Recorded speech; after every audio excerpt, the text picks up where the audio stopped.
Vegetarianism holds significant importance in Hinduism. The practice of vegetarianism, or being Shakahari, is rooted deeply in religious, cultural, philosophical, and ethical principles, not to mention that India as a country and Hindus around the world as a group are the largest group of vegetarians in the world. Many Hindu festivals and religious rituals involve completely vegetarian meals. For instance, during Navratri, devotees fast and consume only vegetarian food to honor the goddess Durgama. Even those who eat meat will often have days of the week where they abstain. Some Hindus eat eggs but nothing more, while other Hindus eat seafood like fish but not red meat and consider that being vegetarian.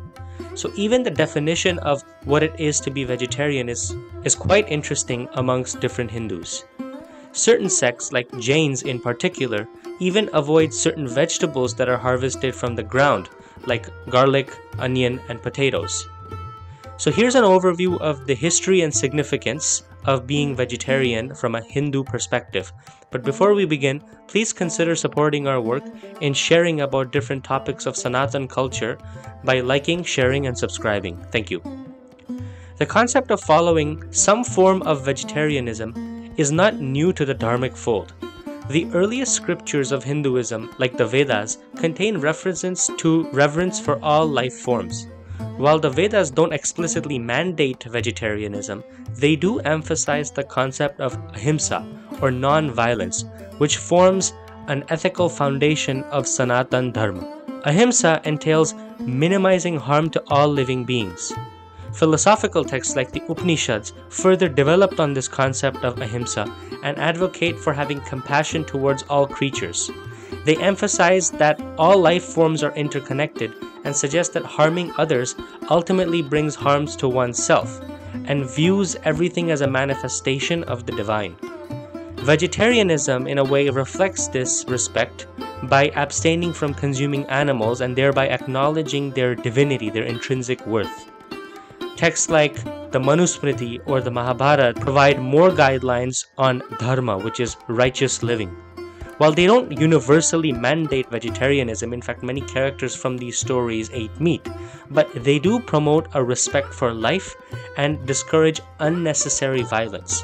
In fact, in the Bhagavad Gita, which is part of the Mahabharata, Lord Krishna advises Arjun on the battlefield of Kurukshetra.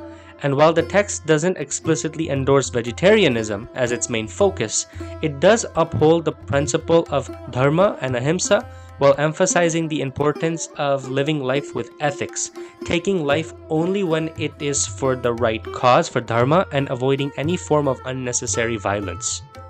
One of the main points Krishna Bhagwan talks about also is karma. Hindus believe in the law of karma, which asserts that one's actions have consequences, good or bad, and ultimately shapes their future experiences. So choosing to be a vegetarian and having that diet is seen as a way to accumulate positive karma by causing minimal harm to other beings. On a practical level, it goes back to causing minimal harm. So while plants also have life, they are not as evolved or have the same sensibilities as animal life, all the while bringing into you potentially tamasic properties that are associated with meat, making it more difficult to digest potentially, and having their energies, if negative, become part of you. Some Hindu sects believe that consuming sattvic or pure foods, including vegetarian fare, promotes spiritual purity and it aids in advancing spiritually. Avoiding rajasic or stimulating food, or even worse, food that is dull and impure called tamasic food, is thought to maintain mental clarity and balance. And speaking from my own personal experience, it is entirely possible to live a healthy life and get all the necessary nutrition from vegetables, lentils and legumes, millets, milk products if one isn't vegan, and wheat, all to have a nutritious and balanced diet. Historically, certain Hindu communities, particularly Brahmins, were involved in priestly duties like serving a particular deity at a temple and were known to uphold certain strict diets and undergo fasting as a marker of purity and spiritual wisdom. While this association has diminished in modern times, being vegetarian remains prevalent amongst many Brahmins and equally amongst other Hindu communities. As someone living outside of India for many years, I can say personally that it is becoming more and more easier to get fresh ingredients, especially from India, like certain vegetables, spices, condiments, thanks to globalization and our modern world. So it is possible for people outside India to have a vegetarian lifestyle with many choices, including exploring other cultures, other countries' vegetarian dishes from around the world. So in summary, vegetarianism in Hinduism is deeply rooted in the principles of ahimsa, karma, and respect for life.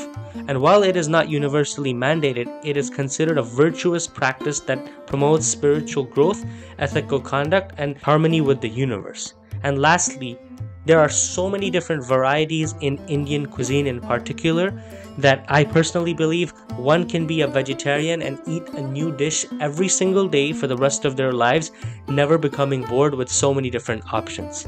So that's it for today's video, dear viewers. Thank you so much for watching and stay curious.